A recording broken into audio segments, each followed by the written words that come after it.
দিও না তোমরা। আচ্ছা আমরা শুরু করে দিই, কেমন? আমরা শুরু করে দিই। তো রাসায়নিক সাম্যাবস্থার গত ক্লাসটা অনেক বেশি ইম্পর্টেন্ট ছিল। আমরা গত ক্লাসে কি পড়েছি? আমরা গত ক্লাসে পড়েছি হচ্ছে রাসায়নিক সাম্যাবস্থা কি জিনিস। তো শুরুতেই এই জিনিসটা বোঝার জন্য আমরা দেখেছি হচ্ছে উভমুখী বিক্রিয়া কি, কারণ আসলে উভমুখী বিক্রিয়া না হলে রাসায়নিক সাম্যাবস্থা যেটা ওটা সম্ভব না। তো উভমুখী বিক্রিয়া সম্পর্কে পড়াশোনা করার পরে আমরা বিক্রিয়ার হার দেখেছি। বিক্রিয়ার হার দেখার পরে আমরা কি দেখেছি ভাইয়া এবং আপুরা? তো বিক্রিয়ার হার দেখার পরে আমরা দেখেছি হচ্ছে সাম্যাবস্থার সাথে বিক্রিয়ার হারের যে সম্পর্কগুলা, বিক্রিয়ার হার বাই সময় হচ্ছে যে ডায়াগ্রামটা আছে ওইটা। তারপরে আরো কি দেখেছি বলতো? আরো দেখেছি হচ্ছে মোল ভগ্নাংশ কি। আমরা আরো কয়েকটা গ্রাফ দেখছিলাম, বুঝে ফেলছি? বুঝে ফেলছি। তারপরে আমরা দেখছিলাম মোল ভগ্নাংশ কি, তারপরে আমাদের আদর্শ গ্যাস সমীকরণ ছিল। তো মোল ভগ্নাংশ নির্ণয়ের আমরা একটা ম্যাথ করছিলাম, ম্যাথ করে দেখছিলাম যে আসলে কোনো একটা মিশ্রণের প্রত্যেকটা উপাদানের মোল ভগ্নাংশের যোগফল শেষ পর্যন্ত কত হয়, আসলে 1 এর সমান হয়। তো এই জিনিসগুলো হচ্ছে আমরা গত ক্লাসে দেখছিলাম। তো গত ক্লাসের জিনিসপত্র গুলা যেগুলো আমরা শিখছিলাম ওগুলো আমরা একটু কোনায় লিখে রাখি, কারণ আসলে আমাদের এই জিনিসগুলা লাগবে। আমাদের কনসিকুয়েন্স ক্লাস, তো মানে একটার সাথে আরেকটা সম্পর্ক আছে। তো পূর্ববর্তী ক্লাস যদি ভালোভাবে না বুঝো তাহলে হবে কি সামনের ক্লাসগুলো তোমরা বুঝতে পারবা না। তো গত ক্লাসে আমরা বেশ কিছু জিনিসপত্র শিখছি। এত মোটা কেন ভাই? তো ফার্স্টে শিখছিলাম হচ্ছে PV is equal two nRT. এত মোটা কেন এটা? আচ্ছা চিকন হয়েছে। PV is equal two nRT, এটা কি ভাই? আদর্শ গ্যাসের সমীকরণ। মানে সবগুলো সমীকরণের মিক্স করে আমরা এই সমীকরণটা পাই। এছাড়া শিখছিলাম কি বলতো? আমরা মূল ভগ্নাংশ এক্স ইজ ইকুয়াল টু শিখছিলাম ওই যে যে উপাদানের মূল ভগ্নাংশ বের করতেছি তার মোল সংখ্যা ডিভাইড বাই এন টোটাল, বা যত মোল পুরা মিশ্রণে আছে ওইটা। এটাকে N A plus N B N plus N C এই টাইপের জিনিসপত্র দিয়ে আমরা প্রকাশ করতে পারছিলাম, এবং এগুলা দিয়ে কি আমরা অঙ্ক করেছিলাম একটা। তো আজকে আমরা যেটা শিখবো সেটা হচ্ছে আংশিক চাপ। যা দিয়ে শুরু করবো আজকের ক্লাস সেটা হচ্ছে আংশিক চাপ। তো আংশিক চাপ বোঝানোর জন্য ওই মোল ভগ্নাংশের মতো আমরা প্রথমে একটা মিশ্রণ এঁকে ফেলি। সাপোজ এটা হচ্ছে একটা পাত্র, এটা কি? এটা হচ্ছে একটা পাত্র, ধরলাম আবদ্ধ পাত্র। তো এখানে ধরো এই উপাদান আছে হচ্ছে এন মোল। এই উপাদান কত মোল আছে ভাই এবং আপুরা? এন মোল আছে। তোমরা কি আমার কথা শুনতে পাচ্ছ? এই দিলামনি, তুমি শুনতে পাচ্ছ আমাকে? এই দিলা।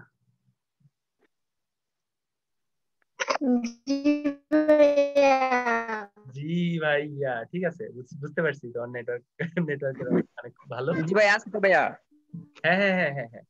আচ্ছা তাহলে এ যে উপাদানটা আছে এই মিশ্রণ, আমি একটা মিশ্রণের কথা চিন্তা করতেছি যে একটা পাত্রে একটা মিশ্রণ আছে।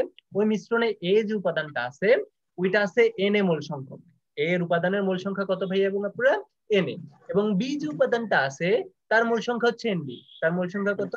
N B. এবং সি যে উপাদানটা আছে ওইটার মোল সংখ্যা আছে কত? N C. এখন যদি আমি তোমাকে জিজ্ঞেস করি ভাইয়া এখানে টোটাল কত মোল গ্যাস আছে, তাহলে এন টোটাল বা এন ইজ ইকুয়াল টু আমরা কি বলবো বলো তো? টোটাল গ্যাস আছে হচ্ছে Na plus Nb plus Nc মোল। ঠিক আছে? এই জিনিসটা বুঝতে পারো তো না, যে টোটাল কত মোল আছে? টোটাল আছে এই যে Na plus Nb plus Nc মোল সংখ্যক গ্যাস বা যে কোনো উপাদানের মোট মোল সংখ্যা কত? এই তিনটার যোগফল। এখন দেখো আমি বলে দিলাম যে এই যে তিনটা গ্যাস রাখার পরে এই তিনটা গ্যাস রাখার পরে মিশ্রণের যে চাপ হয়েছে, এই তিনটা গ্যাস রাখার পরে মিশ্রণ একটা চাপ প্রয়োগ করতেছে না পাত্রের মধ্যে, ওই চাপটা আমরা ধরে নিলাম পি। ওই চাপটা কি ধরে নিলাম ভাইয়া এবং আপুরা? আমরা ধরে নিলাম হচ্ছে পি। ঠিক আছে? এই তিনটা গ্যাস একত্রে হচ্ছে একটা মিশ্রণ ক্রিয়েট করছে। ওই মিশ্রণটাকে আমরা একটা পাত্রের মধ্যে রাখছি। ওই পাত্রে এই তিনটা গ্যাস কি পরিমাণ চাপ দিতেছে বলে তো? এই পি চাপ দিতেছে। কেমন? এটা হচ্ছে আমরা ধরে নিছি। এবার আসো আমরা এই সেম পাত্রটা, ঠিক আছে, এই সেম পাত্রে এই সেম পাত্রে এই সেম পাত্রটাই আমরা আবার আঁকাই। কেমন?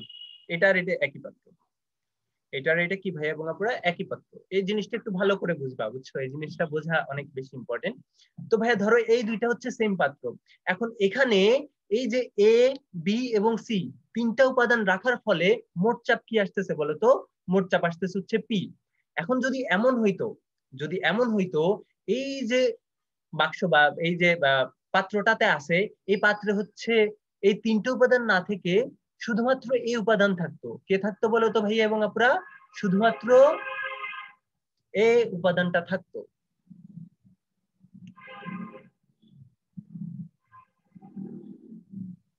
আসলে ওই পিছনেই হচ্ছে রাস্তা, বুঝছো তো, ওই গ্লাস দিয়ে দিলে সাউন্ড কম হয়, তো এই জন্য হচ্ছে গ্লাসটা পুরো আটকানো। কিন্তু তারপরেও হচ্ছে ওই দুপুরবেলা প্রচুর বিজি থাকে রাস্তা, বুঝছো, এই জন্য হচ্ছে ব্যাকগ্রাউন্ড সাউন্ড আসে। তো এর জন্য আমি ব্যাপক পরিমাণ ক্ষমা প্রার্থী। আশা করি তোমরা ক্ষমা সুন্দর দৃষ্টিতে দেখবা। তো ভাইয়া দেখো, এখানে এ বি এবং সি উপাদান ছিল, তাদের মোট যে চাপ তারা ক্রিয়েট করছে সেটা হচ্ছে পি। এখন যদি বলে যে ভাইয়া এখানে শুধুমাত্র যদি এ থাকতো, শুধুমাত্র এ উপাদান থাকতো, তাহলে কি পরিমাণ চাপ ক্রিয়েট করতো? তাহলে এ যদি থাকতো, আমরা যদি ধরে নিই যে এই পুরা পাত্রে এই তিনটা উপাদান না থেকে শুধুমাত্র এই উপাদান থাকতো, এবং সে যে চাপটা প্রয়োগ করতো সেটা হতো পি এ। এই যে পি এ চাপটা আমরা পাইছি, এটা হচ্ছে এই যে এই উপাদানের আংশিক চাপ। আমি কি বুঝাইতে পারছি? এই যে পি এটা পাইছি, এটা হচ্ছে কি ভাইয়া এবং আপুরা, এই উপাদানের আংশিক চাপ। কোন একটা মিশ্রণের কেবলমাত্র একটা উপাদান যে পরিমাণ চাপ ক্রিয়েট করে, কোন একটা মিশ্রণের কেবল একটা উপাদান যে পরিমাণ চাপ ক্রিয়েট করে, ওই চাপের পরিমাণটা হচ্ছে ওই উপাদানের আংশিক চাপ। আমি কি বুঝাইতে পারছি? হ্যাঁ, এই বুঝো নাই জি তো? ভাইয়া। আচ্ছা, বুঝতে পারছো? সত্যি বুঝতে পারছো বলো তো? তাহলে এখানে যদি শুধুমাত্র এই পুরা পাত্রটাতে শুধুমাত্র যদি এ থাকতো, সে যদি যে চাপটা প্রয়োগ করতো সেটা হচ্ছে কি এ উপাদানের আংশিক চাপ। এখন যদি ভাইয়া বলি যে বি মানে যদি এর জায়গায় বি থাকতো, সে কি পরিমাণ চাপ প্রয়োগ করতো, সেটা আমরা ধরে নিলাম কি পিবি, এবং পিবি যেটা থাকতো সেটা হচ্ছে কি বি এর আংশিক চাপ। একইভাবে সি এর আংশিক চাপ কি হতো? পিসি। সি এর আংশিক চাপ কি হতো বলো তো? P C. এখন আসো আমরা একটু আবার আগাই, আমরা আরেকটু সামনে আগাই। দেখো তো ভাইয়া, আমরা প্রথমে যে মিশ্রণটা ছিল ওইটার ক্ষেত্রে চিন্তা করি। ওইটার জন্য আমরা কি বলতে পারি না যে ভাইয়া P V is equal two nRT? এখন দেখো দুই ক্ষেত্রেই কি ভি যেটা কনস্ট্যান্ট, ভি কি ভাইয়া কনস্ট্যান্ট? ভি কি ছিল? কনস্ট্যান্ট ছিল। আমাদের কিন্তু ভি কনস্ট্যান্ট রাখতে হবে, কারণ কি আসলে আমরা ধরে নিছি যে এই পুরা মিশ্রণে তিনটে উপাদানের জায়গায় যদি একটা উপাদান থাকতো, তাহলে একটা উপাদান যে পরিমাণ চাপ ক্রিয়েট করতো, ওই চাপটাই কি বলতো ওই উপাদানের আংশিক চাপ। কেমন গোলা বানা, এগুলো গোলা বানা। তো আমরা দেখো তো এই মিশ্রণের জন্য পিভি ইজ ইকুয়াল টু কি বলতে পারি বলতো? এন আর টি। এটা কি আমাদের আদর্শ গ্যাস সমীকরণ। আদর্শ গ্যাস সমীকরণ। শুধুমাত্র ভি কনস্ট্যান্ট রাখলে হবে না, টিও কনস্ট্যান্ট রাখা লাগবে। ভি এবং টি দুইটাই কনস্ট্যান্ট থাকা লাগবে। কেমন? ভি এবং টি দুইটাই কনস্ট্যান্ট থাকা লাগবে। আচ্ছা, যাই হোক, দেখো আমরা এই যে মিশ্রণটা পাইছি, এটার জন্য আমরা কি বলতে পারি বলতো ভাইয়া এবং আপুরা? আমরা এটার জন্য বলতে পারি PV is equal two nRT. PV is equal two কি বলতো? এনআরটি। আসো আমরা এন ইজ ইকুয়াল টু কি পাইছি এটা লিখি। আমরা এন ইজ ইকুয়াল টু কি পাইছি বলতো? এন ইজ ইকুয়াল টু পাইছি n A plus n B plus n C. তো আসো আমরা লিখে ফেলি, n A plus n B plus n C. ঠিক আছে? এই তোমাদের নিতে কি কষ্ট হইতেছে রিপা? এই রিপা, না ভাই ডট ভাইয়া। প্রোডাক্ট মেবি জয়েন করে নাই, এটা অন্য তামিম। না না, এটা এটা অন্য তামিম। জি ভাইয়া। এই তামিম, তুমি কথা বলো তো, তুমি কে? তামিম, তামিম, তামিম, তামিম। হ্যাঁ হ্যাঁ, কথা বলবে না বলবে না? আচ্ছা, সে হচ্ছে ব্যাপক পরিমাণে লজ্জা পায়, সে অনেক লাজুক। আমরা তার লজ্জাকে হচ্ছে সম্মানের চোখে দেখে তাকে হচ্ছে কথা বলার যে বিশাল মহাকার্য, সেই মহাকার্য থেকে হচ্ছে অব্যাহতি দিতে পারি। কেমন? আচ্ছা, তাহলে দেখো তো এই এন এর জায়গায় আমরা কি লিখতে পারি? এই মিশ্রণের জন্য এন এর জায়গায় আমরা লিখতে পারি n A plus n B plus n C, এবং আরটি যেটা ছিল সেটা হচ্ছে তার মতো থেকে গেল, তার মতো কি হয়ে গেল? থেকে গেল। এবং এই সমীকরণটাকে আমরা 1 নং সমীকরণ দিয়ে দিই। এই সমীকরণটাকে আমরা 1 নং সমীকরণ দিই। এই সাজিন ভাইয়া আঁকা কি করবা না? আঁকা কি করলে মাইর দিব। এখন দেখো তো, এই যে সেম পাত্রে যদি এ থাকতো, সেম পাত্রে যদি এ থাকতো, তার আংশিক চাপ কি হইতো বলতো? পিএ। যদি এ থাকতো, তার আংশিক চাপ কি হইতো বলতো? পিএ হইতো। মানে এ যদি থাকতো, সে চাপ কি পরিমাণ চাপ প্রয়োগ করতো? পিএ চাপ প্রয়োগ করতো। এবং তার যে পাত্রটার আয়তন, ওটা ভি কনস্ট্যান্ট ছিল এবং টিও কনস্ট্যান্ট। তাহলে এই যে এই উপাদানের জন্য আমরা PA V is equal two কি লিখতে পারি বলতো? PA V is equal two, কেউ একজন বলো, আমি আমি বলবো না এটা। এই বলো, পিএভি ইজ ইকুয়াল টু কি লিখতে পারি বলো তো? এনএআরটি লিখতে পারি না শুধুমাত্র এই উপাদানের জন্য? এই পারি? জি ভাইয়া। এই তোমাদের এই তোমাদের এই আচ্ছা শোনো, তোমাদের এই লকডাউন শুরু হয়েছে কবে থেকে বলো তো? তোমরা ফার্স্ট ইয়ারে কোথায় ছিলা লকডাউন যখন শুরু হয়েছে? তোমাদের কাহিনী আমি শুনতে চাই। মানে ফার্স্ট ইয়ারের ঠিক কোন টাইমটাতে ছিলা যখন তোমাদের? ভাইয়া এক সপ্তাহ ইয়ার চেঞ্জের আগে আচ্ছা এটা ওইটা ওই নেট ডট প্রবলেম প্রোডাক্ট, ভাইয়া। এই ওইটা ওই ডট প্রোডাক্ট তামিমি ঠিকই আছে। কে বলছে তামিম জয়েন করেনি? পরে ইয়ার চেঞ্জের আগে, আচ্ছা তোমাদের ইয়ার চেঞ্জের আগে যেহেতু হইছে তাইলে আমি ধরতে পারি তোমাদের 4 নাম্বার চ্যাপ্টার সম্পর্কে কোনো আইডিয়াই নেই। ভাইয়া প্রথম পত্রের হ্যাঁ হ্যাঁ হ্যাঁ ভাইয়া এটা পড়া হয়েছে, পঞ্চম অধ্যায় আর প্রথম অধ্যায় পড়া হয় নাই প্রথম পত্রের। আচ্ছা ওইগুলা তো পড়বা, পঞ্চম অধ্যায় থেকে একটা সিকিউ, প্রথম অধ্যায় থেকে একটা সিকিউ আসবেই। এবং আরো স্পেসিফিক্যালি যদি আমি বলতে চাই, প্রথম অধ্যায় থেকে হচ্ছে রাইডার ধ্রুবক থেকে একটা ম্যাথ আসেই, ওই যে রাইডারের ম্যাথ থেকে একটা আসেই সব সময়, ওইটা করবা। ওইটা বাদ দিয়ে পরীক্ষার হলে গেলে তোমার ওই গোল্লা গোল্লা ম্যাথ কিছু, মানে গোল্লা গোল্লা নাম্বার থাকে না যেগুলো হচ্ছে তুমি পাইতেই পারো, এই টাইপের কিছু ম্যাথ হচ্ছে মিস হয়ে যাবে, মানে এই টাইপের কিছু মার্ক মিস হয়ে যাবে। এবং 5 নাম্বার চ্যাপ্টার থেকে মেইনলি আসে হচ্ছে ওই দুধ থেকে মাখন প্রস্তুতি, তারপরে ভিনেগার প্রস্তুতি আসে। এছাড়া হচ্ছে ওই যে লিপস্টিক টিপস্টিক এগুলো আসে না ভাইয়া, এগুলা মারাত্মক কঠিন ব্যাপার স্যাপার, এগুলা দিলে পোলাপেন মার্ক এমনও পাবে না। তো এই জন্য হচ্ছে সহজ সহজ জিনিসগুলা দেয়, ওই যে পরিষ্কারক জিনিসপত্র প্রস্তুত আছে না, ওই যে টয়লেট্রিজ। ভাইয়া তামিমকে জুমে ডিপ ইউজ করতে বলবেন। কেন তামিমের চেহারা না দেখলে ভালো লাগে না তোমার? ভাইয়া নুহাস আমারে প্রাইভেটলি মেসেজ দিয়ে বলতেছে তুই কে, তুই কি মেয়ে তামিম না ছেলে তামিম? তো আমি আসলে ভাই আমি ভাবছি এটা ফাইজলামি আমার করতেছিলাম। আমার ছেলের ফ্রেন্ড ওই যে মেহেদী হাসান তামিম, আমি ওটাই ভাবছিলাম। পরে আমি মানে মেসেজ দিতেছি, পরে দেখি যে না এ মানে উল্টা পাল্টা আনসার দিতেছে সব। পরে জিজ্ঞেস করলাম তুমি কি মেয়ে তামিম কিনা, পরে তাও কয় না আমি মেয়ে তামিমও না। আমি পরে ভেবা খাই গেছি, তাহলে এটা কোনটা? আচ্ছা আচ্ছা ঠিক আছে, আসো আমরা টপিকে ফিরে যাই, কেমন? আমরা টপিকে ফিরে যাই। আমাদের এই টপিকটা শেষ করতে মোটামুটি আরো একটা ক্লাস বা 1.5-2টা ক্লাস লাগতে পারে। তো আসো আমরা টপিকে ফিরে যাই। তাহলে ভাইয়া এই যে এই উপাদানটা যদি থাকতো তার জন্য আমরা কি লিখতে পারতাম বলো তো? PAV = NaRT। এবং বি উপাদানের জন্য আমরা একইভাবে কি লিখতে পারতাম বলো তো? আসো আমরা এগুলা নিচে নিচে লিখে দেই। এই যে PAV = NaRT। আবার পিবি এর জন্য আমরা বি উপাদানের জন্য লিখতে পারতাম PBV = NbRT। আবার সি উপাদানের জন্য আমরা একইভাবে কি লিখতে পারতাম? PCB = NcRT। তো দিলাম আমরা এটাকে 2 নাম্বার সমীকরণ, এটাকে 3 নাম্বার সমীকরণ, এবং এটাকে দিলাম ভাইয়া এবং আপুরা 4 নাম্বার সমীকরণ। কেমন? এই কেউ কি রাগ করবা দিলে? কেউ রাগ করবা? আশা করি রাগ করবা না, তাই না? তো রাগ না করলে আসলে আমরা এগুলা যোগ করি না ভাইয়া। আসলে আমরা এগুলা যোগ করে দিই। যোগ করলে দেখো তো কি আসে, এই সাইডে আসে হচ্ছে PAV + PBV + PCV। এই ডান পক্ষে কি আসে বলো তো? ডান পক্ষে আসে হচ্ছে NaRT + NbRT + NcRT। এগুলো খুব সহজ জিনিস, তোমরা জাস্ট একটু মনোযোগ দিয়ে শুনবা, একটু মনোযোগ দিয়ে শুনবা, এবং তোমাদের কাছে মনে হবে যে এগুলা পানির চেয়েও সোজা। এই পানি কি সোজা? পানি সোজা বলো তো? না ভাইয়া, পানি কিন্তু মোটেও সোজা না, শুধু শুধু বলে পানির মতো সোজা। পানির মতো তরল বলতে পারে। তো এখান থেকে আমরা আরটি যদি কমন নিয়ে নিই তাহলে কি হবে ভাইয়া বলো তো? Na + Nb + Nc, Na + Nb + Nc। তার সাথে গুণাকারী কে থাকবে বলো তো? তার সাথে গুণাকারী ভাইয়া আমার মতো সোজা বলা উচিত। আচ্ছা আচ্ছা, তামিমের মতো সোজা। ভাই তাহলে বুঝতেই পারতেছেন কেমন সোজা ওটা। আচ্ছা ঠিক আছে, বুঝতে পারছি।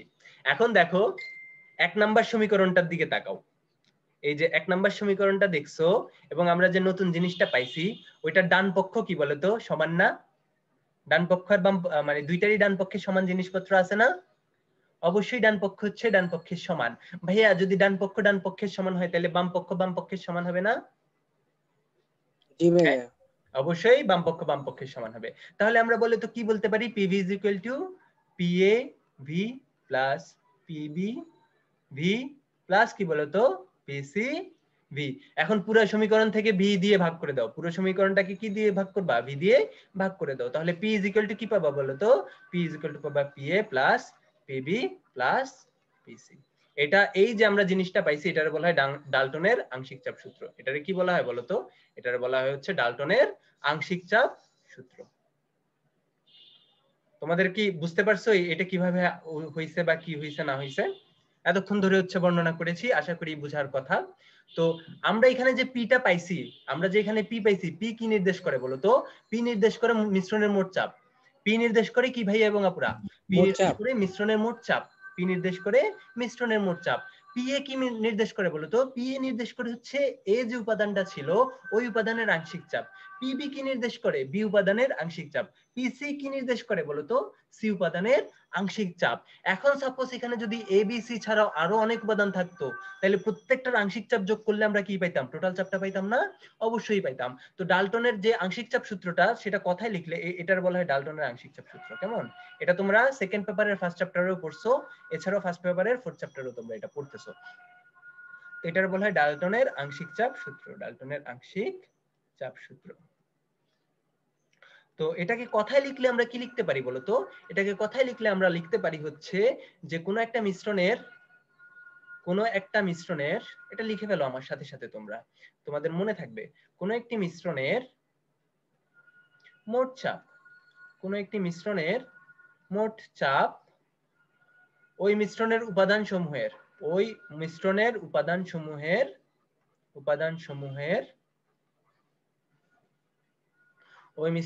উপাদানসমূহের আংশিক চাপের সমষ্টির সমান। আংশিক চাপের সমষ্টির সমান। আংশিক চাপের সমষ্টির সমান। সমষ্টির সমান। তো ভাই এবং আপুরা আমরা এটা কি বুঝতে পারছি? এই গভর্নমেন্ট আনন্দমোহন কলেজ, তোমার নাম কি? ভাইয়া মাজুম। মাজুম, বুঝতে পারছি এটা ভাইয়া? ভাইয়া আমি তো আজকে নতুন ভাইয়া, একটু একটু বুঝতে পারছি। আচ্ছা, ওই আগের ক্লাসের সাথে হচ্ছে মিলায় করতে হতো আর কি। আগের ক্লাসে হচ্ছে অর্ধেক, মানে ওই একটা বড় টপিক পড়াইতেছি তো এই জন্য হয় কি first class, second class, third class হচ্ছে এভাবে শেষ করছি। আর তো একদিনে তো শেষ করা যায় না, এই জন্য। তারপরেও যতটুকু বোঝা যায়, একদম যে নতুন তা না, একদম যে নতুন তা না। আর যেহেতু তোমরা সেকেন্ড ইয়ারে উঠে গেছো, তাহলে এই সম্পর্কে হালকা পাতলা আইডিয়া তোমাদের থাকা দরকার। আসলে একদম যে আইডিয়া থাকবে না এমনটা কিন্তু হওয়া উচিত না। তাহলে ডাল্টনের যে আংশিক চাপ সূত্র, সেটা কি বলছে? কোন একটি মিশ্রণের মোট চাপ উপাদান সমূহের আংশিক চাপের সমষ্টির সমান। এছাড়াও যে কোর্সটা হবে ওইটাতে কিন্তু একদম শুরু থেকে পড়ানো হবে, ঠিক আছে? তো ওই যে আমি তো জানি তোমরা ইন্টারে কি পড়াশোনা করছো না করছো, আমি ভালো করে জানি, ঠিক আছে? ওই কোর্সটাও যে পড়ো নাই, তো তোমাদের যে ওই শুরু থেকেই সব পড়াইতে হবে, শুধুমাত্র কোয়েশ্চেন সলভিং ক্লাস নিলে হবে না, ওইটা আমার খুব ভালো মতো আইডিয়া আছে। কেন করো না বলো তো পড়াশোনা? তোমাদের জন্য তোমাদের আম্মু আব্বু এত টাকা খরচ করে যে একটু পড়াশোনা কর, এত কষ্ট করে, তাও কেন করো না? করা উচিত না? করা উচিত কিন্তু। এবার আসো আমরা আরো একটা জিনিস দেখি। তো আমরা পেয়ে গেছি কি ভাইয়া, কোন একটা মিশ্রণের মোট চাপ উপাদান সমূহের আংশিক চাপের সমষ্টির সমান। আংশিক চাপগুলোর সমষ্টির সমান। আসো আরো একটা কাজ করি। এবার আমরা কি করি? আরো একটা কাজ করি। এই যে 2 নাম্বারটা ইকুয়েশনটা পাইছি না, এই যে 2 নাম্বার ইকুয়েশন যেটা পাইছি, ওইটাকে 1 নাম্বার দিয়ে ভাগ করে দিই। এই যে 2 নাম্বার ইকুয়েশনকে কি করব বলো তো? আমরা 1 নাম্বার দিয়ে ভাগ করে দিব। এখন 2 নাম্বারকে যদি আমরা 1 নাম্বার দিয়ে ভাগ করি, তাহলে কি হবে বলো তো? বাম পক্ষ ভাগ বাম পক্ষ, ডান পক্ষ ভাগ কি? ডান পক্ষ। তাহলে বাম পক্ষ ভাগ হবে বাম পক্ষ।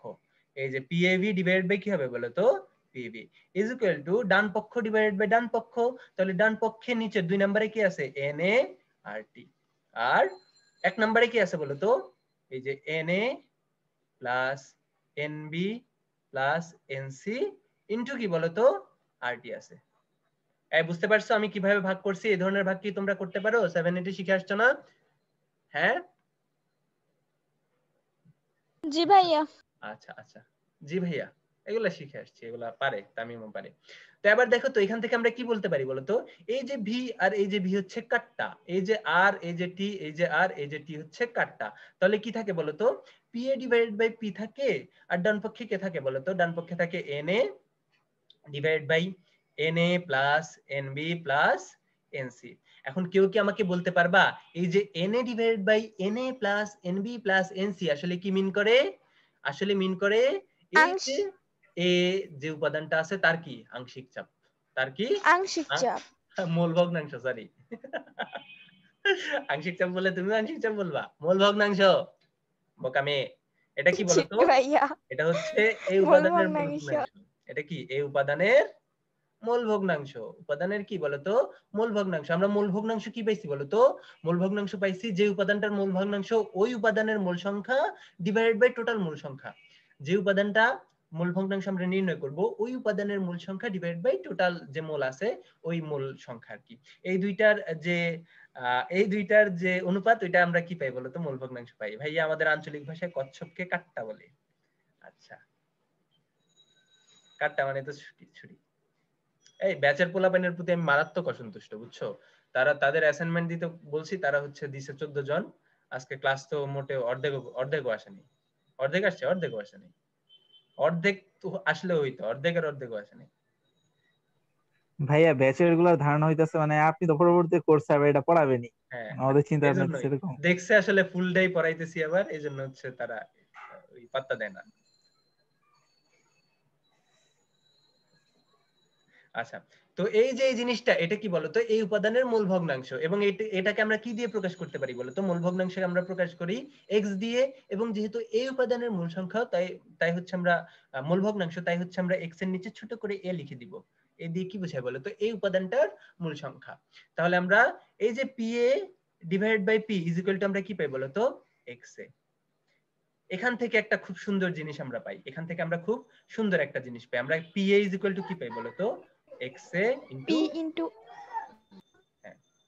p ইনটু x এ বা x এ into p, p into x এ বা x এ ইনটু p। এই জিনিসটা আসলে কি মিন করে আসো আমরা নিচে দেখি, আমরা নতুন আরেকটা পেজে দেখি। তাহলে ভাইয়া এবং আপুরা আমরা কি পাইছি বলতো? আমরা পাইছি হচ্ছে কোন একটা উপাদানের আংশিক চাপ, কোন একটা মিশ্রণে কোন একটা নির্দিষ্ট উপাদানের আংশিক চাপ ইজ ইকুয়াল টু ওই উপাদানে, মানে ওই মিশ্রণে মোট ওই চাপ উপাদানের মোল ভগ্নাংশ ইনটু টোটাল চাপ। মোট চাপ টোটাল চাপ, মিশ্রণের টোটাল চাপ। তাহলে আংশিক চাপ, কোন একটা উপাদানের আংশিক চাপ, উপাদানের আংশিক চাপ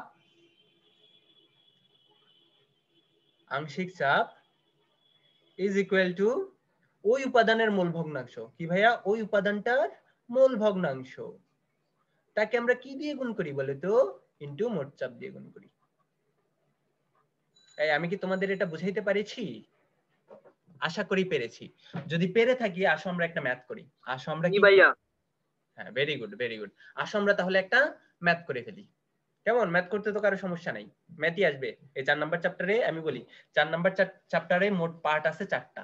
4 নাম্বার চ্যাপ্টারে আমাদের আগের ব্যাচ, আমাদের আগের ব্যাচ, আমাদের 2 ব্যাচ আগে এই 4 নাম্বার চ্যাপ্টার নিয়ে মোট 4টা চ্যাপ্টার ছিল। কয়টা চ্যাপ্টার ছিল? 4টা নাম্বার ছিল, 4টা চ্যাপ্টার ছিল। 1 নাম্বার চ্যাপ্টারে ছিল হচ্ছে বিক্রিয়ার হার এবং বিক্রিয়ার ক্রম। বিক্রিয়ার ক্রমটা তোমাদের সিলেবাস থেকে উঠাই দিছে। কেমন? তো এইজন্য তোমাদের ফার্স্ট যে জিনিসপাতিগুলো পড়তে হবে সেটা হচ্ছে বিক্রিয়ার হার সম্পর্কিত জিনিসপাত্রী, বিক্রিয়ার হার সম্পর্কিত। 2 নাম্বার যেটা ছিল সেটা হচ্ছে এই মানে রাসায়নিক সাম্যাবস্থা। 2 নাম্বার চ্যাপ্টার কি ছিল? রাসায়নিক সাম্যাবস্থা। 3 নাম্বার চ্যাপ্টার ছিল হচ্ছে অ্যাসিড ক্ষার সমতা। কি ছিল? অ্যাসিড ক্ষার সমতা, ওই যে পিএইচ নির্ণয়, বাফার দ্রবণের পিএইচ নির্ণয়, এই হাবিজাবি, ওই বিয়োজন মাত্রা, বিয়োজন ধ্রুবক, এইসব। এবং 4 নাম্বার চ্যাপ্টার ছিল হচ্ছে তাপ রসায়ন। 4 নাম্বার চ্যাপ্টার কি ছিল? তাপ রসায়ন, ওই লাস্টের যে অংশটা। এবং আমি বলে রাখি তাপ রসায়নের হচ্ছে একটা ম্যাথ তোমাদের খুব বেশি ইম্পর্টেন্ট, খুব বেশি আসে, সেটা হচ্ছে কে বেশি ভালো জ্বালানি। ঠিক আছে? কে বেশি ভালো জ্বালানি, ওই গঠন তাপ থেকে নির্ণয় করে যে। তো এই ম্যাথটা হচ্ছে খুব বেশি ইম্পর্টেন্ট, দেখবা মাঝে মাঝে পরীক্ষা আসতেছে। তোমরা তো খুব বেশি পরীক্ষা দেওয়ার সুযোগ পাও নাই, তাই না? তোমরা খুব বেশি না পরীক্ষা দেওয়ার ভাইয়া, সুযোগ পাও নাই। তো এই পরীক্ষাগুলো আসলে এই জন্য হচ্ছে তোমরা বলতে পারো আনলাকি ব্যাচ। তো তোমাদের হচ্ছে পরীক্ষা দেওয়ার ব্যবস্থা আসলে করা লাগবে। কেমন? তোমাদের হচ্ছে পরীক্ষা দেওয়ার আসলে দিতে হবে। সোজা কথা, প্রশ্নের সাথে তোমাদের পরিচয় ঘটাইতে হবে। টেস্ট পেপারও আসে নাই, কিছু করার নাই, তোমাদের প্রিভিয়াস ইয়ারের কোশ্চেনগুলা যেভাবেই হোক কালেক্ট করা লাগবে। তো আমার ব্যাচের পোলাপানদের তো আমি নুহাস বেশি জ্বালানি। হ্যাঁ, নুহার সবচেয়ে ভালো জ্বালানি, সে প্রচুর জ্বালাইতে পারে, তাই না? জি ভাইয়া। জি ভাইয়া। আচ্ছা দেখো, তাহলে উপাদানের আংশিক চাপ ইজ ইকুয়াল টু মোল ভগ্নাংশ ইনটু মোট চাপ, এটা আমরা পাইছি। আসো আমরা একটা ম্যাথ করে ফেলি। আমরা একটা কি করে ফেলি? ম্যাথ করে ফেলি। ধরো এটা হচ্ছে একটা পাত্র, এটা হচ্ছে কি একটা পাত্র। এই জেমিও আসো নাই? জেমিও আসে নাই? ওরে ওরে ধরে মাইর দিব। আচ্ছা, তো ধরো একটা পাত্র, এই পাত্রটার টোটাল আয়তন হচ্ছে 20 লিটার। কেমন? লিটার হচ্ছে আয়তনের একক, লিটারকে আমরা ডেসিমিটার কিউবও বলতে পারি। এই যে পাত্রটা, এর টোটাল আয়তন হচ্ছে 20 লিটার, এবং এর যে টোটাল চাপ ওইটা হচ্ছে 200 এটিএম। ঠিক আছে, এটিএম মানে কি অ্যাটমসফিয়ারিক প্রেসার। এটিএম এটিএম মানে কি অ্যাটমসফিয়ারিক প্রেসার 101,325 প্যাসকেল। আচ্ছা, এই যে 220 লিটার আয়তনের পাত্র আর ভিতরে এবং ভিতরে ধরো আছে হচ্ছে 10 মোল H2 গ্যাস, ঠিক আছে। তারপরে হচ্ছে ধরো আর কি আছে বলো তো, আমি দেখি কোশ্চেনটা। 20 মোল, ধরো আছে হচ্ছে 20 মোল N2 গ্যাস এবং আছে ধরো হচ্ছে 70 মোল অক্সিজেন গ্যাস। কেমন? 70 মোল অক্সিজেন গ্যাস। ধরো একটা 20 লিটার আয়তনের পাত্র, ওইটার মধ্যে 10 মোল তুমি হাইড্রোজেন রাখছো, 20 মোল নাইট্রোজেন রাখছো এবং 70 মোল অক্সিজেন রাখছো। এর ফলে তোমার ওই মিশ্রণের যে টোটাল চাপ হয়, পাত্রে যে চাপটা ক্রিয়েট করে, ওই চাপের পরিমাণ হচ্ছে 200 এটিএম। 200 এটিএম এটা মোটেও খুব ছোট একটা প্রেসার না, এটা মারাত্মক ধরনের বড় একটা প্রেসার। তো তোমাদের বলছে হচ্ছে প্রত্যেকটা যে উপাদান আছে তাদের আংশিক চাপ বের করবা এবং আংশিক চাপ বের করে তুমি এটা প্রুফ করবা যে আসলে ডাল্টনের আংশিক চাপ সূত্র যেটা, ওইটা প্রুফ করবা। ডাল্টনের আংশিক চাপ সূত্র কি বলছে বলো তো? প্রত্যেকটা উপাদানের আংশিক চাপ যদি আমরা যোগ করি তাহলে মিশ্রণের মোট চাপের সমান আমরা পাই। আসো তাহলে আমরা দেখি যে প্রত্যেকটার আংশিক চাপ কি হবে। তো ভাই হাইড্রোজেন 10। হ্যাঁ 10, 20, 70। কেমন? 10, 20, 70। দেখো আমরা কি জানি বলো তো? আমরা জানি হচ্ছে আংশিক চাপ, কোন একটা উপাদানের আংশিক চাপ। না ভাই আমি 10 বলছি, যে হাইড্রোজেনের আংশিক চাপ 10। হাইড্রোজেনের আংশিক চাপ 10 হবে কি 20 হবে না ভাইয়া? ভাই তাই তো হইলো, 20 এটিএম হবে। আচ্ছা আমরা দেখি কেমন, আমরা করে দেখতেছি। দেখো আমরা একটু আগে একটা সূত্র দেখছি যে কোন একটা উপাদানের আংশিক চাপ ইজ ইকুয়াল টু ভাইয়া 20 মোল ভগ্নাংশ ইনটু মোট চাপ। হ্যাঁ 20ই হবে। আজকে ব্যাকে প্রচুর গাড়ি যাইতেছে বুঝছো, কিছু একটা করতে হবে। পুরো গ্লাসের একটা ইয়ে আছে। ভাইয়া আপনি কি ঢাকাতে আছেন? হ্যাঁ আমি ঢাকাতে এবং এটা যেটা দেখতেছো এটা হচ্ছে বারান্দার পর্দা বুঝছো, বারান্দার পর্দা। তো দেখাই তোমাকে কি হয় না হয়। এই যে এটা হচ্ছে পুরোটা বাইরে, নিচে হচ্ছে একটা রাস্তা আছে বুঝছো। তো এটা খোলা রাখলে প্রচুর সাউন্ড আসে, এটা খোলা রাখলে প্রচুর সাউন্ড আসে, এই জন্য হচ্ছে এটা বন্ধ রাখা লাগে। এই জন্য হচ্ছে এটা মেইনলি বন্ধ রাখা লাগে বুঝছো। তো বন্ধ রাখি, তো ইদানিং দেখলাম যে হচ্ছে বন্ধ রাখলেও হচ্ছে সাউন্ড আসতেছে। কেন আসতেছে জানি না, আগে এরকম হইতো না। মেইনলি কি হয়েছে, কোন একটা জায়গায় হচ্ছে কানেকশন লুজ হয়ে গেছে হয়তো ইয়ার, এইজন্য হচ্ছে সাউন্ড আসা শুরু হয়েছে। যাই হোক, এটা খুব বেশি ইরিটেটিং আমার কাছে লাগে। তোমাদের কাছে কেমন লাগে আমি জানি না। আমার সাউন্ড ভালো লাগে না, আমার শান্তশিষ্ট থাকতে ভালো লাগে, একদম নীরব কুল এরকম থাকতে ভালো লাগে। এই ভাই এগুলো আপনি শান্তশিষ্ট দেখে তো মনে হয় না। না, এই প্রথম যখন তোমাদের ক্লাস নেওয়া শুরু করছি না, তখন কিরকম মনে হয়েছে? তখন ফাইজলামি করছি। এখন তো হচ্ছে একদম ভাই বোনের হয়ে গেছে, একদম একদম জীবন মরণ ভাই বোন সবার। এখন পরিচিত, এখন তো ফাইজলামি করবো। কি ভাইয়া? কিন্তু ওই শুরুতে কিন্তু জি দেখতে ভাইয়া। একদম আমারই কেমন আনইজি ফিল হইতো, এই নতুন নতুন মানুষগুলারে দেখতেছি। আচ্ছা আসো, তো আমাদের আংশিক চাপ ইজ ইকুয়াল টু আমরা কি পাইছি বলো তো? মোল ভগ্নাংশ ইনটু মোট চাপ। এখন দেখো তো আমরা প্রথমে হাইড্রোজেনেরটা বের করি, আমি শর্টকাট করতেছি, কেউ যদি না বুঝো আমাকে বলবা। তো ভাইয়া মোল ভগ্নাংশ কেমনে বের করে? মোল ভগ্নাংশ বের করে হচ্ছে এই উপাদানের মোল সংখ্যা ডিভাইডেড বাই টোটাল মোল সংখ্যা। তাহলে হাইড্রোজেনের মোল সংখ্যা কত আছে ভাই এবং আপুরা? 10/100। 10 এবং টোটাল কত মোল আছে? 10 যোগ 20 যোগ 70। এগুলা তোমরা জানো, এই যোগ করতে পারো না? করতে পারো। ইনটু কি হবে বলো তো? ইনটু হবে কত? টোটাল চাপ। টোটাল চাপ কত ভাই এবং আপুরা? 200। টোটাল চাপ কত? 200। এবং একক কি আছে বলো তো? একক আছে হচ্ছে এটিএম, অ্যাটমসফিয়ারিক প্রেসার। এই মাইর দিব আদনান তাহসিন, এইসব করে না ভাইয়া, এইসব করে না। কেমন? এইসব করে না, কেমন? এইসব করে না। আচ্ছা, তো তাহলে আমরা কি পাই বলতো? এই যে হাইড্রোজেনের যে আংশিক চাপটা পাই সেটা কি হবে বলতো? এই যে হাইড্রোজেনের মোল ভগ্নাংশ ইনটু কত? মোট চাপ। তো দেখো এখানে হচ্ছে যোগ করলে হয় 100, 200 কে 100 দিয়ে ভাগ করলে হয় 2 এবং 2 কে 10 দিয়ে গুণ করলে হয় 20। তো তোমাদের এত ক্যালকুলেশন দেখানো লাগবে না, ক্যালকুলেটরে বসায় দিবা। কেমন? ক্যালকুলেটরে কি করবা? বসায় দিবা। তাহলে হাইড্রোজেনের যে আংশিক চাপটা হয় সেটা কত এটিএম হয়? 20 এটিএম। একই ভাবে তোমরা নাইট্রোজেন ও অক্সিজেনেরটা বের করে ফেলতে পারবা না? অবশ্যই কিন্তু বের করে ফেলতে পারবা। আসো আমরা নাইট্রোজেনেরটা দেখি। এই যে PN2 বা নাইট্রোজেনের আংশিক চাপ কত হবে বলো তো? নাইট্রোজেনের মোল ভগ্নাংশ। মোল ভগ্নাংশ আমরা কিভাবে বের করি? নাইট্রোজেনের মোল সংখ্যা কত? 20 ডিভাইড বাই টোটাল মোল সংখ্যা। আমরা জানি টোটাল মোল সংখ্যা 100। টোটাল মোল সংখ্যা 100। তো আমরা আর কাবজাব না করি, মানে গন্ডগোল না করি, তো আমরা হচ্ছে লিখে ফেলি। তো ইনটু কি হবে বলো তো? ইনটু হবে টোটাল চাপ। ইনটু কত হবে? টোটাল চাপ। 40 এই মানে ভাই আনসার হবে আনসার তো 40 এটা হ্যাঁ বলছি। আনসার হবে 40। Very good. তাহলে 200 কে 100 দিয়ে ভাগ করলে হয় 2, 2 কে 20 দিয়ে গুণ করলে কত হয় ভাই এবং পুরো 40 হয়। তাহলে নাইট্রোজেনের যে আংশিক চাপ সেটা কত এটিএম হবে বলো তো? 40 এটিএম হবে। একই ভাবে আসো আমরা অক্সিজেনের মোল ভগ্নাংশ বের করে ফেলি। তো অক্সিজেনের মোল ভগ্নাংশ সরি অক্সিজেনের আংশিক চাপ বের করে ফেলি। অক্সিজেনের আংশিক চাপ কি হবে বলো তো? অক্সিজেনের মোল ভগ্নাংশ ইনটু মোট চাপ। তাহলে অক্সিজেনের কত মোল আছে? 70 মোল আছে, ডিভাইড বাই কত হবে বলো তো? টোটাল মোল সংখ্যা হবে। টোটাল মোল সংখ্যা 100। এই যে 70 বাই 100 হচ্ছে কত?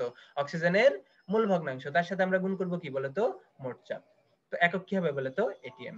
তাহলে এই যে 200 কে 100 দিয়ে ভাগ করলে হয় 2 এবং 140 ভাইয়া। হ্যাঁ হ্যাঁ 140 হয়। 140 এটিএম হয়। এখন দেখো তো ভাইয়া এবং আপুরা, এই যে হাইড্রোজেনের আংশিক চাপ কি পাইছো বলো তো? 20 এটিএম। নাইট্রোজেনের আংশিক চাপ কি পাইছো? 40 এটিএম। অক্সিজেনের আংশিক চাপ কত পাইছো? 140 এটিএম। তাইলে এই আংশিক চাপগুলো যোগ করলে কত হয় বলো তো? 200 এটিএম হয় না? অবশ্যই 200 এটিএম হয়। তাহলে PH2 plus PN2 plus PO2 equal to কত হয় বলো তো?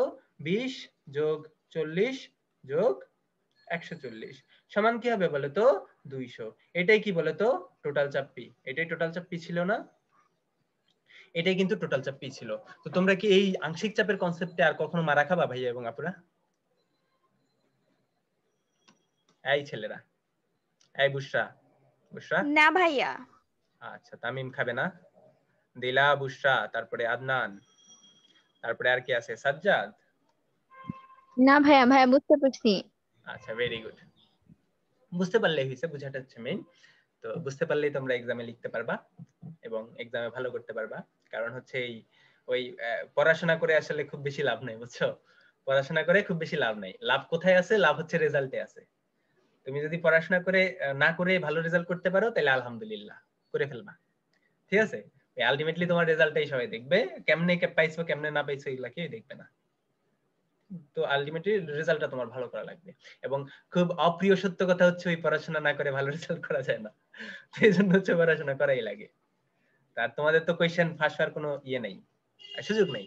ওইটা হচ্ছে লাস্ট কোয়েশ্চেন, বাংলার স্বাধীন লাস্ট কোয়েশ্চেন ফাঁস হয়েছিল হচ্ছে, মানে স্বাধীন কোয়েশ্চেন ফাঁসের পতন ঘটেছিল সেই 2017 সালের এইচএসসি পরীক্ষার মাধ্যমে। মানে আমাদের পরীক্ষার মাধ্যমে হচ্ছে ওই যে কোয়েশ্চেন ফাঁসের যে স্বাধীনতা ওইটা হচ্ছে চলে গিয়েছিল। আমরা হচ্ছে স্বাধীন, শেষ স্বাধীন নবাব যাদের হচ্ছে কোয়েশ্চেন ফাঁস হয়েছে তুমুল হারে।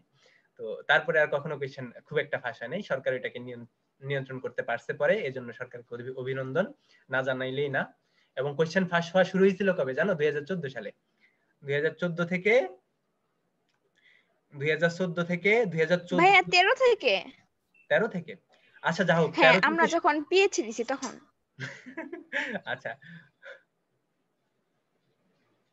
পিএসসি দিছো 2013 সালে? আচ্ছা আমি তো 2009 এ পিএসসি দিছি। আচ্ছা ঠিক আছে। তো 2014 সালে হচ্ছে অনেক মেজর আকারে দেখা দিছিল। মানে 2014 সালে যে মেডিকেল ভর্তি পরীক্ষাটা হয়েছিল না, মেডিকেল ভর্তি পরীক্ষাটা হয়েছিল, এই মেডিকেল ভর্তি পরীক্ষা হচ্ছে ব্যাপক কোশ্চেন ফাঁসের অভিযোগ পাওয়া গেছিল। এবং পরবর্তীতে কোন একটা ইয়েতে দেখা গেছে হচ্ছে ওই প্রফ দিয়ে পাস করতে হয় মেডিকেলে। তো মেইনলি হচ্ছে কোন একটা মেডিকেলে ওই ব্যাচের 14 ব্যাচের ফার্স্ট প্রফ যে এক্সামটা হয়েছে 70 থেকে 80% ফেল করছিল। কারণ তুমি ঢুকে গেলা, তুমি তোমার যোগ্যতা নাই, তুমি ঢুকে গেলা মানে এই না তো তুমি সফল হয়ে গেলা ভাই, ওইখানে সার্ভাইভ করতে হবে। তো ওই সার্ভাইভ করার জন্য তো তোমার একটা নলেজ লাগে, তাই না? ওই নলেজটা ছিল না, যার কারণে হচ্ছে ফেল করছে।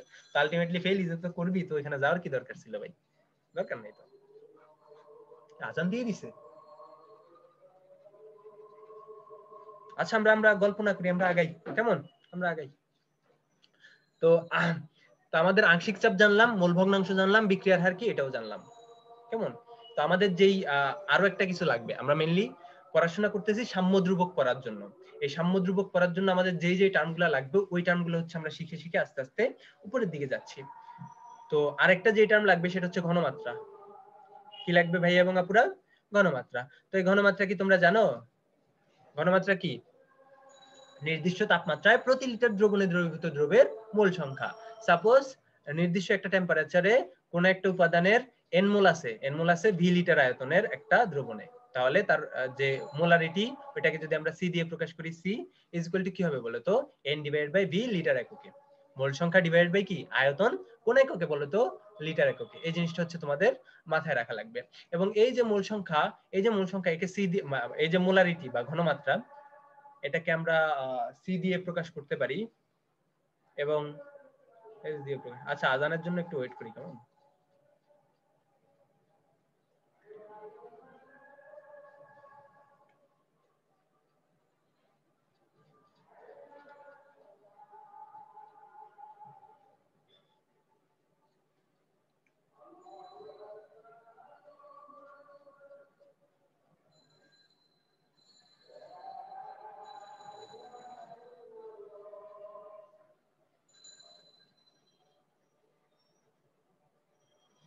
আচ্ছা দেখো এই মোলারিটিকে আমরা সি দিয়ে প্রকাশ করতে পারি, এস দিয়ে প্রকাশ করতে পারি। এখন ধরো ভাইয়া কোন একটা দ্রবণের ভি লিটারের ভিতরে এ দ্রব আছে, কে আছে, এ দ্রব আছে হচ্ছে এনএ মোল সংখ্যক, এনএ মোল সংখ্যক। তাহলে তার মোলারিটি সিএ বা ঘনমাত্রা সিএ ইজ ইকুয়াল টু কি হবে বলতো এনএ ডিভাইডেড বাই ভিএল কি হবে বলতো মোল পার লিটার, মোল পার লিটার। ঘনমাত্রার একক কি মোল পার লিটার। একে বড় হাতের এম দিয়েও আমরা প্রকাশ করতে পারি, বড় হাতের এম দিয়েও আমরা প্রকাশ করতে পারি। এই বড় হাতের এম দিয়ে বোঝায় মোলার, বড় হাতের এম দিয়ে কি বোঝায় মেইনলি মোলার। এখন এই যে সিএ দিয়ে প্রকাশ করতেছি এই জিনিসটাকে আমরা এভাবেও প্রকাশ করতে পারি, থার্ড ব্র্যাকেট দিয়েও প্রকাশ করতে পারি। আসলে থার্ড ব্র্যাকেট এ আসলে এই সিএ যা মিন করে থার্ড ব্র্যাকেটেও সেম জিনিস মিন করে। এই যে এ দ্রবণের ঘনমাত্রা বা ওই যে দ্রবণটার ঘনমাত্রা, ঠিক আছে। এই যে আমরা সিএ দিয়ে প্রকাশ করতেছি হচ্ছে এর ঘনমাত্রা, এবং এই যে থার্ড ব্র্যাকেটে দিয়ে কি প্রকাশ করতেছি আমরা সেম জিনিসটাই প্রকাশ করতেছি যে আসলে এর ঘনমাত্রা কি, ঠিক আছে। তো ঘনমাত্রা নিয়ে আসলে এর চেয়ে বেশি খুব বেশি জানার দরকার নাই। আবার আমরা যেটা নিয়ে জানবো সেটা হচ্ছে হার ধ্রুবক। কি নিয়ে জানবো বলতো আমরা হার ধ্রুবক নিয়ে জানবো, হার ধ্রুবক নিয়ে জানবো। এখন দেখো এই চ্যাপ্টারের একদম শুরুতে আমরা পড়েছিলাম যে বিক্রিয়ার হারের উপর কিসের প্রভাব আছে, বিক্রিয়ার হারের উপরে বিক্রিয়কের ঘনমাত্রার প্রভাব আছে, তাই না। বিক্রিয়ার হারের উপরে কার প্রভাব আছে বলতো ঘনমাত্রার প্রভাব আছে। এবং আমরা বলতে পারি যে আসলে ঘনমাত্রা বাড়াইলে, বিক্রিয়কের ঘনমাত্রা বাড়াইলে বিক্রিয়ার হার বৃদ্ধি পায়, বিক্রিয়কের ঘনমাত্রা বাড়াইলে কি হয় বিক্রিয়ার হার বৃদ্ধি পায়। তাহলে আমরা যদি বিক্রিয়ার হারকে আর দিয়ে প্রকাশ করি, এটা কি বিক্রিয়ার হার, বিক্রিয়ার হারকে যদি আমরা আর দিয়ে প্রকাশ করি তাহলে আর ইজ প্রপোর্শনাল টু আমরা কি বলতে পারি বলতো আর ইজ প্রপোর্শনাল টু বলতে পারি। সাপোজ আমরা বিক্রিয়াটা দিলাম এ থেকে বি, এ থেকে বি তে একটা বিক্রিয়া হয় যেখানে এ হচ্ছে বিক্রিয়ক, বি হচ্ছে কি উৎপাদ। তাহলে আমরা কি জানি বলতো বিক্রিয়ার হার যেটা সেটা হচ্ছে কি বিক্রিয়কের ঘনমাত্রার সমানুপাতিক। তাহলে আমরা বলতে পারি না আর ইজ প্রপোর্শনাল টু কি বলতো এ এর ঘনমাত্রা। এটা আমরা বলতে পারি তো, অবশ্যই আমরা বলতে পারি। কারণ কি আমরা জানি যে বিক্রিয়ার হার কার সমানুপাতিক বলতো বিক্রিয়কের ঘনমাত্রার সমানুপাতিক। তাহলে আমরা বলতে পারি আর is proportional to third bracket এ। থার্ড ব্র্যাকেট এ কি মিন করে বলতো এই এ দ্রবণের হচ্ছে ঘনমাত্রা মিন করে। কেমন এই তোমাদের কি নিতে কষ্ট হইতেছে? আচ্ছা আমি কি বেশি কঠিন টপিক পড়াইতেছি? এর জন্য কি আমার একদম পুরো 4 নাম্বার চ্যাপ্টার শুরু থেকে পড়ানোর দরকার ছিল ফার্স্ট ইয়ারের মতো করে? হ্যাঁ তোমাদের অনেক ল্যাকিংস আছে বুঝছো, পরীক্ষার বেশি দিন নাই, মারা খাবা, দারুণ একটা মারা খাবা, শুরু থেকে পড়া শুরু করে দাও। তাহলে এই যে প্রপোর্শনালটা বাদ দেওয়ার জন্য, প্রপোর্শনালকে যদি আমরা সমান লিখতে যাই আর ইজ ইকুয়াল টু আমরা কি আনবো বলো তো একটা কনস্ট্যান্ট আনবো, একটা কনস্ট্যান্ট আনবো না। এই কনস্ট্যান্ট ইনটু কি লিখতে পারি আমরা কনস্ট্যান্ট ইনটু এই যে এর ঘনমাত্রা লিখতে পারি। এই যে আমরা একটা কনস্ট্যান্ট পাইছি এটাকে বলা হয় হার ধ্রুবক, এটাকে বলা হয় এই বিক্রিয়ার হার ধ্রুবক। হ্যাঁ ভাই আমি ঝালাই হচ্ছে 1 নাম্বার চ্যাপ্টার থেকে শুরু করে 5 নাম্বার চ্যাপ্টার শেষ করব। জান্নাত কোশ্চেন করেছে যে ঝালাই সব ভালো করে পড়াবেন কিনা। হ্যাঁ ভাইয়া কোশ্চেন সলভিং ক্লাস হবে না। হ্যাঁ হ্যাঁ হ্যাঁ জলি তুমি নামাজে যাও, অবশ্যই যাও। আচ্ছা আমি বলি ওই আমাদের যে ঝালাই কোর্স হবে সেটাতে আসলে আমি দেখছি তোমরা আসলে কোসোটাও পড়ো নাই বুঝছো। সত্য কথা যেটা ফার্স্ট ইয়ার আসলে কেউই পড়ে না, মানে তোমরা যারা ওই মোটামুটি টাইপের স্টুডেন্ট, যারা অনেক বেশি ভালো তারা পড়ে। ভাইয়া হ্যাঁ হ্যাঁ বলো। ভাইয়া আমি একটু 10 মিনিট জন্য লিভ নেই, নামাজ শুনবো। হ্যাঁ হ্যাঁ যাও যাও নামাজ যাও, সমস্যা নেই। তো এই জন্য হচ্ছে যে ঝালাই কোর্সটা থাকবে আমাদের, ওইখানে হচ্ছে সব হচ্ছে জিরো থেকে পড়ানো হবে আর কি, একদম শুরু থেকে শেষ করে প্রত্যেকটা টপিক হচ্ছে বেসিক সহ তারপরে ম্যাথ করানো হবে। তো এর জন্য মোটামুটি খুব ভালো রকমের একটা টাইম লাগবে। তো ওই বড় বড় ক্লাসগুলো তোমাদের নিতে হবে আর কি, ধরো 2.5 ঘন্টার ক্লাস তোমাদের সহ্য করা লাগবে, আর কোনো ওয়ে নাই। কারণ তোমাদের খুব যে বেশি সময় আছে ওইটা কিন্তু বলা যাবে না, খুব যে বেশি সময় আছে ওইটা আসলে বলার কোনো উপায় নেই, ঠিক আছে? সময় খুবই কম আছে, যদি সব ঠিকঠাক থাকে এপ্রিলেই হচ্ছে তোমাদের আসলে বুঝে ওঠার আগে সব টাইম চলে যায়। তোমাদের সবচেয়ে ভালো হইতো ওই যদি একদম আশেপাশে হচ্ছে পরিচিত ভাইয়ারা থাকতো যারা হচ্ছে ইন্টার পাস করে আসছে এবং হেল্পফুল, তাহলে তোমাদের অনেক সুবিধা হইতো, তোমরা বুঝতে পারতা কি করা লাগে। তোমাদের আসলে যখন তোমরা ইন্টার ফার্স্ট ইয়ারে ভর্তি হইছো, একদম শুরুতে যখন ইন্টার ফার্স্ট ইয়ারে ভর্তি হইছো, তখন আসলে তোমাদের এইসব জিনিস বোঝানোর কেউ ছিল না। তোমরা কলেজে গেছো, কলেজের টিচারদের কাছে পড়ছো, পড়ার ফলে কি হয়েছে, ওই টিচাররা হচ্ছে এক্সামের আগে সাজেশন দিছে, সাজেশন পড়ে পরীক্ষা দিছো, খুব ভালো একটা মার্ক দিয়ে চলে আসছো। তোমাদের যে আসলে ওই এইচএসসির পরেও একটা স্টেপ আছে, টিচারের পিছনে ঘুরতে চলে যায় একজন লিখতেছে। আচ্ছা, তোমাদের যে এইচএসসির পরেও একটা স্টেপ আছে এবং ওই স্টেপটাই যে তোমাদের মেইন, এই জিনিসটা আসলে তোমাদের কেউ বোঝায় নাই, তাই না? এই জিনিসটা আসলে তোমাদের কেউ বোঝায় নাই। তো এজন্য হচ্ছে তোমাদের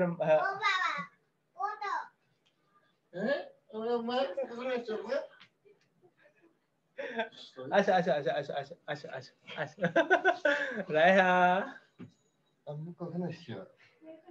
আমার ভাতিজি আসছে বুঝছো, পিচ্ছি। আচ্ছা, তো তোমাদের হচ্ছে ওইটা জিনিস বুঝে ওঠার আগে চলে আসে, মানে তোমাদের ওই সময়টা চলে যায়। তোমাদের ওই এই কারণে হচ্ছে তোমাদের পুরো ফার্স্ট ইয়ারই দেখা যায় হচ্ছে আমার মেয়ের মতোই, আমার ভাইয়ের মেয়ে মানে আমারই মেয়ে, আর তোমরাই তো আমার বাচ্চা, তাই না?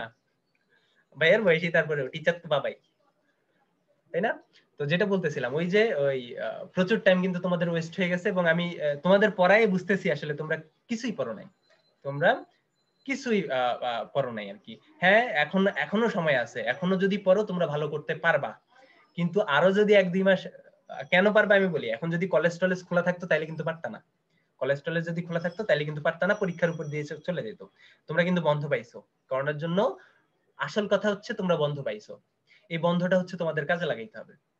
কেমনে কাজে লাগাবা জানি না, সারাদিন পড়ো, সারা রাত পড়ো, দিনে 10-12 ঘন্টা যত ঘন্টা পড়ো, বাট কমপ্লিট করো। তোমাদের কমপ্লিট করতে হবে, শুরু থেকে বেসিক নিয়ে সবকিছু তোমাদের কমপ্লিট করতেই হবে। কমপ্লিট না করলে তোমাদের আসলে কিছুই নেই, মানে ওই যদি বাপ মায়ের টাকা থাকে অনেক তাইলে তো হইবেই, যে হচ্ছে ওই ব্যবসা ট্যাবসা করলা, বা যাদের হচ্ছে বিয়ে শাদী করে সেটেল হয়ে যাওয়ার চিন্তা ভাবনা আছে তারা করতে পারো, কিন্তু ওই যাদের হচ্ছে ওই ভিতটা ওইরকম মজবুত না, তাদের আসলে পড়াশোনা করা ছাড়া উপায় নেই। কারণ তোমাদের আলটিমেটলি পড়াশোনা করলে কি হবে, ওই যে স্ট্যান্ডার্ডের হোক একটা চাকরি করে তোমরা খাইতে পারবা, বাপ মাকে খাওয়াইতে পারবা, বুঝছো? একটা চাকরি অ্যাটলিস্ট পাবা, একটা চাকরি অ্যাটলিস্ট পাবো। এটার জন্য তোমার একটা ন্যূনতম শিক্ষাগত যোগ্যতা লাগবে, বিএ পাস তোমার করা লাগবে, ঠিক আছে? এই বিয়ে হচ্ছে ওই বিয়ে না।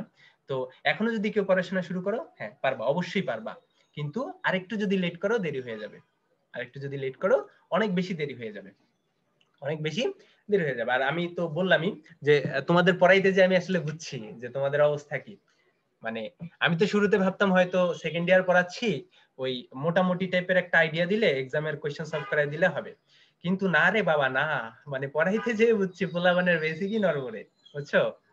যখন আমি রাসায়নিক সাম্যাবস্থার সংজ্ঞা দিতে গেছি গত ক্লাসে, বুঝছো, তোমাদের দেখাই যে আসলে কোন পয়েন্টে যে রাসায়নিক সাম্যাবস্থায় পৌঁছায়, তখনই আসলে আমার বোঝা হয়ে গেছে যে তোমাদের 4 নাম্বার চ্যাপ্টার সম্পর্কে আইডিয়া অনেক কম, অনেক কম, তোমাদের বেসিকটাই নেই, মানে ওই জিরোতে এখনো।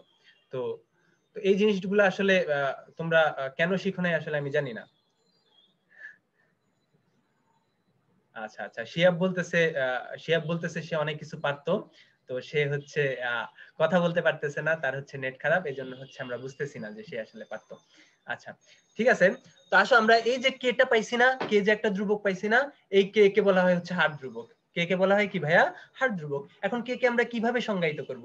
কে কে আমরা আসলে সংজ্ঞায়িত করি, সংজ্ঞায়িত করার জন্য কে কে এক পাশে রেখে আর ডিভাইডেড বাই এ লিখি। এখন দেখো তো, এই যে আর কি বিক্রিয়ার হার, আর কি বিক্রিয়ার হার, এ হচ্ছে কি বলতো, এই যে বিক্রিয়কের ঘনমাত্রা, বিক্রিয়কের ঘনমাত্রা। এখন বিক্রিয়কের ঘনমাত্রা আমরা সংজ্ঞা দেওয়ার জন্য কি করি বলতো, হরকে 1 ধরি, বিক্রিয়কের ঘনমাত্রা সাপোজ আমরা 1 ধরলাম, বিক্রিয়কের ঘনমাত্রা যদি আমরা 1 ধরি তাহলে k = কি পাই বলো তো?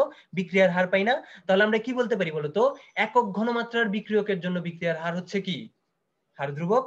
একক ঘনমাত্রার বিক্রিয়কের জন্য বিক্রিয়ার হার কি বলতো? হার ধ্রুবক। আমরা যদি তোমাদের হার ধ্রুবকের সংজ্ঞা কিন্তু আসে 1 নম্বরের জন্য আসে, তাহলে আমরা কি বলতে পারি বলতো? নির্দিষ্ট তাপমাত্রায়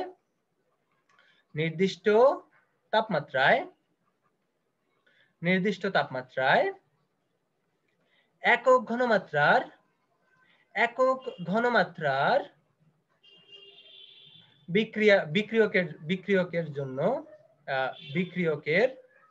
একক ঘনমাত্রার বিক্রিয়কের বিক্রিয়ার হারকে কি বলা হয়? হার ধ্রুবক বলা হয়। বিক্রিয়ার হারকে কি বলা হয় বলতো? হার ধ্রুবক বলা হয়। হার ধ্রুবক বলা হয়।